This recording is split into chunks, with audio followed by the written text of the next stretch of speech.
अच्छा, कुछ लोगों की शंका है कि करवा चौथ का व्रत जो रखती हैं उनको गधेड़ी कहा है संत रामपाल जी महाराज ने। चाचा रामपाल न्यू कव है कि अगर किसी ने व्रत कराया है, चाहे करवा चौथ का हो चाहे ग्यास का हो, क्या का भी व्रत कराया है और व्रत कराया नहीं, जिसने वह कहानी भी सुन ली वो अगला जन्म में गधी बनेगी। मैं अपने खाप पंचायत की सरदारी सरपंच संगठनों से ये पूछना चाहता हूँ जो वहां जाके उनको सम्मान दे के आते हैं, कम से कम इतनी तो कर लेंदा सोच के कि बेटी तेरे भी है व्रत उसने भी कराया होगा, माँ तेरे भी है व्रत उसने भी कराया होगा, बेबे उसके भी है, बुआ उसके भी है, दादी उसके भी थी, क्या सारी गद्दी बनेगी फिर? इसने मतलब अगले जन्म का इतना बेरा है। जबकि दोस्तों सच्चाई ये है कि संत गरीबदास जी महाराज गांव चुरानी जिला झज्जर वाले ने इस अमर ग्रंथ साहिब में स्पष्ट रूप से लिखा है, जिनको 10 साल की आयु में वह परमात्मा मिले थे, उनको पूरा ज्ञान करवाया था, पूरी सृष्टि रचना बताई थी, प्रेजेंट पास्ट फ्यूचर का पूरा ज्ञान करवाया था। उन्होंने अपने ग्रंथ सदग्रंथ साहिब या फिर कहें अमर ग्रंथ साहिब में कहा है, ये देखिए आप प्रमाण कि करे एकादशी संजम सोई, करवा चौथ गधहरी होई, 8 सात करे कंदूरी,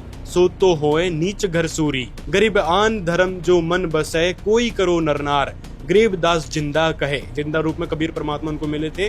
गरीबदास जिंदा कहे, सोई जासी जम द्वार, वो जम के द्वार जाएगा, नरक में जाएगा। नीचे कहा है कि कहे जो करवा चौथ कहानी, जो करवा चौथ की कहानी कहता है ना, उसके लिए तास गधहरी निश्चय जानी, वो गधी की योनि में जाएगी। ये परमात्मा का संविधान है।